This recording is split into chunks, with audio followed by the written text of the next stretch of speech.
ये जला के सभी बाम उधर में रखते हैं और एक हम हैं उसे रह गुजर में रखते हैं। समंदरों को भी मालूम है हमारा मिजाज, हम तो पहला कदम ही भंवर में रखते हैं।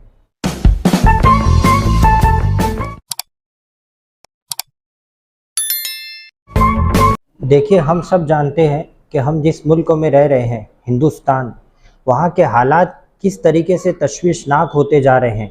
मौजूदा हुकूमत जिन्होंने किस तरीक़ा से सब्ज़ बागात दिखाए थे चुनाव के पीरियड के अंदर, आवाम को 15 लाख रुपया मिलेगा, 2 करोड़ रोज़गार दिए जाएंगे, Beti Padhao Beti Bachao, digital India, making India, और भी इस तरीके से अच्छे दिन आने वाले हैं, इस तरीक़ा से और भी बहुत सारी बातें की गई थी।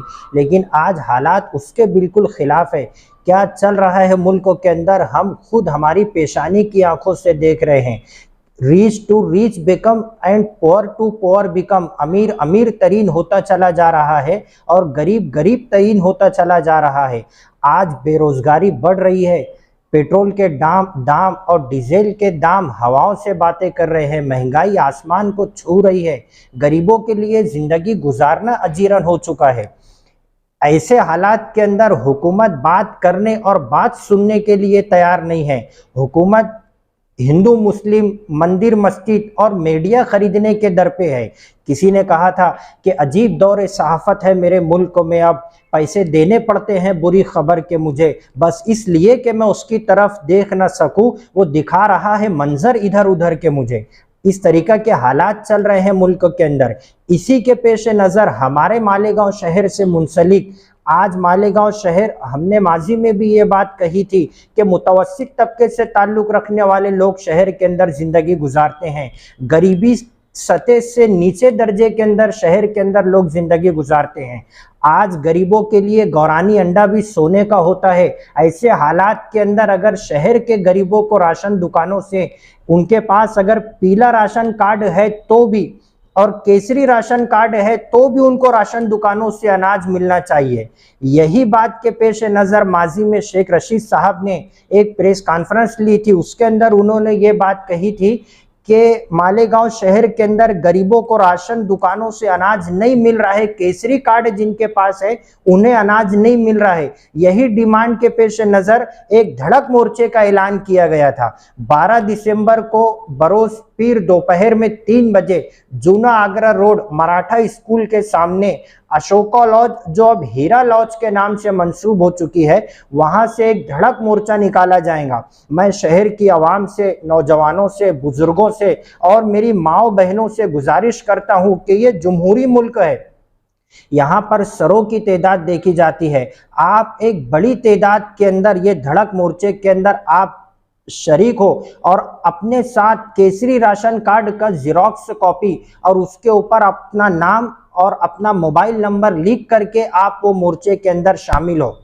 देखिए, हालात ऐसे हैं शहर के अंदर कि शेख रशीद साहब, अब जाहिर बात है जो लीडर गरीबों के दरमियान में बैठेगा, गरीबों के साथ उठेगा बैठेगा तो अपनी कानों से सुनेगा वो कि गरीबी क्या कहती है। शेख रशीद साहब का ये शुरू से तरीक़ाकार रहा है कि ये गरीबों के दरमियान में उठते बैठते हैं तो इन्हें इस बात का अंदाज़ा है कि गरीबी क्या कहती है, ये गरीबों के लिए है। होना तो ये चाहिए था कि शहर के आमदार को इस तरफ नज़रसानी करनी चाहिए थी, लेकिन जाहिर बात है कुछ लोग शहर के अंदर ऐसे हैं कि चुनाव चुन करके आ जाने के बाद नई नवेली दुल्हन की तरह घर में बैठ करके मेहंदी संभालते हैं और चुनाव जब करीब आते हैं तो मेहंदी छुड़ा करके सड़कों पर निकल करके छचन करते हैं। ऐसा मैं नहीं, जनता कह रही है, ऑडियो क्लिप मौजूद है हमारे पास। हम तो बहैसियत तर्जुमान जनता की तर्जुमानी कर रहे हैं और आपको इस बात से रोशनास करवा रहे हैं कि देखिए और सुनिए जनता क्या कह रही है आपके ताल्लुक से। अब जाहिर बात है ये गरीबों का मसला है और हम मजहब इस्लाम से ताल्लुक़ रखते हैं। हमारा मजहब अगर जुल्म करने की इजाज़त नहीं देता है तो किसी न किसी दर्जे में जुल्म सहने की भी इजाज़त नहीं देता है।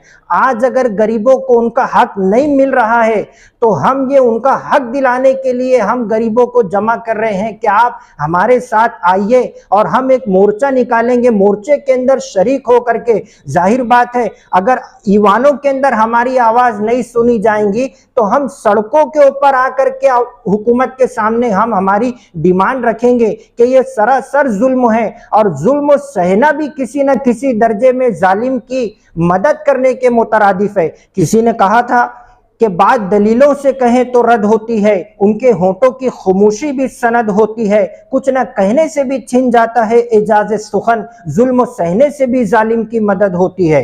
होना तो ये चाहिए था कि शहर के आमदार इस तरफ नजर सानी करते। इतनी बड़ी संख्या के अंदर इतनी बड़ी वोटों से चुन करके आए हैं, और हिंदुत्व के नाम पर जिस सरकार की स्थापना हुई है उस सरकार के मंत्री दादा भूसे साहब से काफी गहरे रफाकत है, काफी गहरे ताल्लुकात है। तो शहर के आमदार को इस तरफ नजर सानी करनी चाहिए थी, और हिंदुत्व के नाम पर चुन करके आ जाने के बाद हिंदुत्व के नाम पर जिस सरकार की स्थापना हुई उस सरकार के सीएम एकनाथ शिंदे के साथ अगर आप गाड़ी में घूम रहे हैं, इतने करीबी ताल्लुकात है, एकनाथ शिंदे साहब अगर आपसे मोहब्बत करते हैं, ऐसा मैं नहीं, वो कह रहे थे कि एकनाथ शिंदे मुझसे मोहब्बत करता है, ये जुमला सुनने के बाद तो मोहब्बत पर से एतबार उठ गया मेरा। तो जाहिर बात है अगर हुकूमत से इतने करीबी मरासिम और ताल्लुक आपके बने हुए हैं तो आप गरीबों की भी बात करिए, आप शहर के गरीबों की भी तरफ नजर सानी करिए।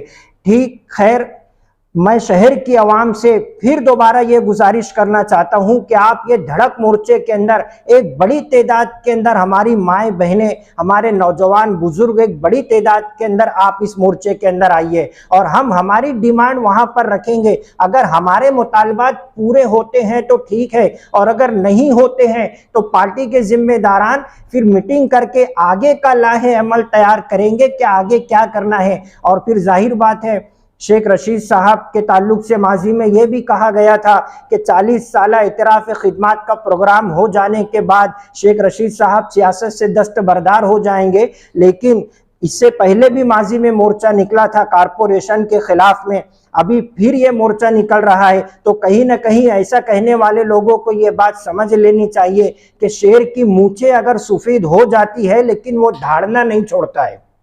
अगर हमारी ये धड़क मोर्चे से अगर हमारी डिमांड पूरी होती है तो ठीक है, नहीं तो आगे का लाहे अमल तैयार किया जाएगा। वो कहते हैं ना कि दिए जला के सभी बाम उदर में रखते हैं, और एक हम हैं उसे रह गुजर में रखते हैं। समंदरों को भी मालूम है हमारा मिजाज, हम तो पहला कदम ही भंवर में रखते हैं।